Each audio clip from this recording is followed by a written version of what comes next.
One European country is kissing an old tradition goodbye, at least temporarily. We're going to explain the reason why in today's edition of CNN Student News. Hello everyone, I'm Carl Lazus.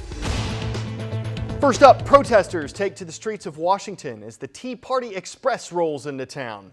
This thing is an actual bus, but it's also a group that's speaking out against what it sees as out-of-control government spending. It's been using the bus to spread that message at rallies across the country. Saturday, the Express pulled into D.C., where a crowd of demonstrators marched to the steps of the U.S. Capitol and protested against things like higher taxes and parts of President Obama's health care reform plan. Meanwhile, the president spent part of the weekend pushing for that reform in general. At a rally in Minnesota, he said the health care plan he proposed last week will help people who don't have insurance and help people who do. He also said the country is closer to reform than ever before. On Friday, the president took part in a memorial at the Pentagon on the 8th anniversary of the September 11th attacks. It was just one of many ceremonies marking this event. Memorials at the former site of the World Trade Center in New York included a moment of silence.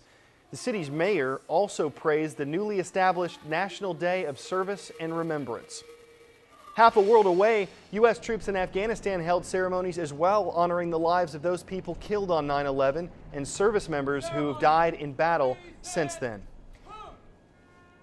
In California, firefighters gathered at a memorial on Saturday to honor two of their own.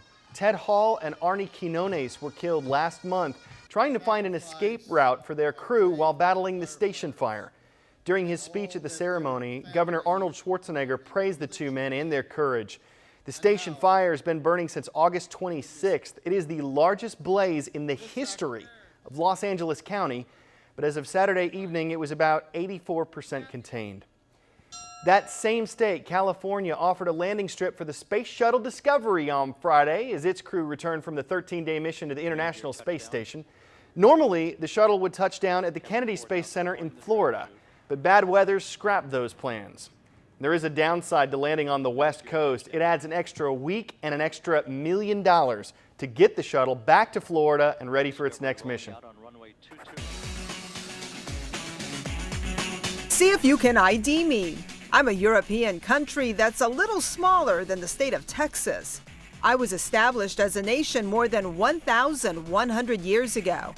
My current president is Nicolas Sarkozy. I'm France, and I'm home to about 62 million people. And it's a country that seems comfortable showing its affection. Case in point, how many of those millions say hello, la bise, or that double cheek kiss? But the French government's asking its citizens to bid adieu to la bise because it wants to help prevent the spread of a potentially dangerous virus. Jim Bitterman examines the possibilities of passing on puckering up. It has not gone without notice that France is a land which puts a certain value on physical contact. Hands get shaken, hands get kissed. Business leaders kiss business leaders. Politicians kiss politicians. It is part of the social fabric here, woven in at the very youngest age. Pigs would fly, one observer said in effect, before the French could ever give up such social graces. But then, swine flu. From official publicity campaigns about the way the virus can multiply to directives to avoid practically any close encounters of the corporal kind, the country is being put on alert as the flu season gets underway. In schools, it's being called the kissless return to class. Teachers are telling their young charges that instead of doing the bis, as French cheek kisses are called, they should greet each other the way Indians do in the movies, with the word how,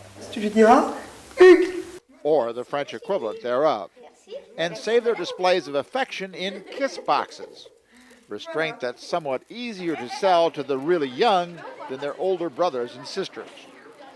But some things are selling, namely masks, which in themselves would pretty well discourage just about any sort of kissing, and bottle after bottle of antiseptic hand wash to avoid the nightmare of unintended viral transmission. At a phone bank set up by the Ministry of Health, they're getting 1,000 calls a day from all over the country, from people who want to know the symptoms and what to do when they've got them. As for physical contact, the recommendations are clear. No shaking hands, no kissing. So, does this mean the flu will stop tradition cold? A French expert observes that her countrymen do not always do as they're told. So if it's really important and if there are rules in the offices or if they get very scared, they will.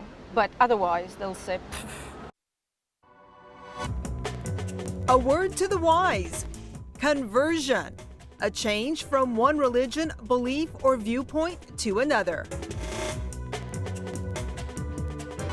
One Ohio teen's conversion has gained national attention and raised a bit of controversy. The 17-year-old ran away to Florida because she says her parents threatened her after she converted from Islam to Christianity.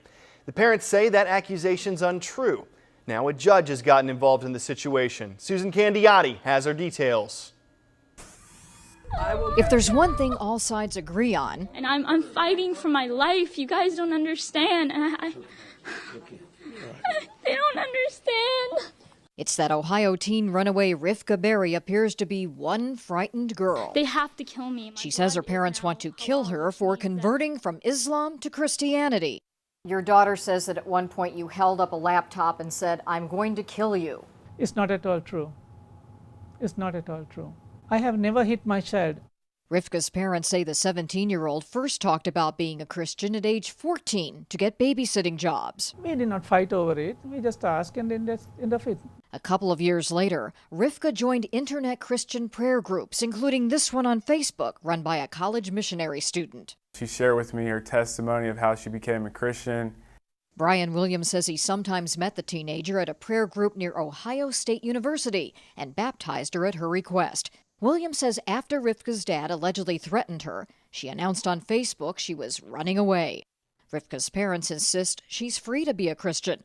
They say they even allowed their daughter to be a high school cheerleader wearing short skirts and no headscarf. An anti-Muslim extremist group, the Florida Security Council, says Rivka's case deserves all the attention it can get. Publicity is a double-edged sword. On one sense, the story's getting out and more people are in this position and seeing it, and she wants the story out. So the positive benefits outweigh the negative possibilities of a sudden jihad syndrome, jihadi running around and trying to kill her. At the family's Ohio mosque, supporters insist they don't advocate honor killing and say it's not in the Quran. I really fear that the longer this goes on and the more hype and hoopla and things there is, the more difficult it's going to be for her to reconcile with her family in the future. I want to say to my daughter, I love you. I want you to come back home. It's safe for you. Nobody will harm you. A Florida juvenile court judge has sealed a long investigative report looking into the alleged threat. But instead of scheduling a trial, that judge has instead ordered all sides to get together for a mediation to try to work things out. We thought that report might get you talking. You heard a lot of perspectives in it. We want to hear yours. What do you think about Rivka's conversion and the controversy that followed? Do you think the judge's idea of getting everyone together to try and work things out is going to be effective? And what sort of solution would you have had? You can weigh in with your thoughts on all of this at our blog. You'll find that at cnnstudentnews.com. And remember, please use only your first names because your first names are all we need. Well, before we go today, it's something that it kind of seemed like a good idea at first. It's One Zoo's creative way to beat the heat. A giant popsicle. From the looks of this leopard, it's a great idea. You'd think that massive mound of ice would be enough for multiple leopards. But when another cat wants in, things turn ugly. Yeah, that's not the face of someone who wants to share his popsicle. Seriously, back off. It's your last warning. All right, that's it. It's on. Now, if you think this is really odd that you would have all this sort of discord over a simple popsicle, you got to understand that some people can be so catty. We are going to turn tail and run for now. We will be back tomorrow with more CNN Student News. Hope to see you then. I'm Carl Azuz.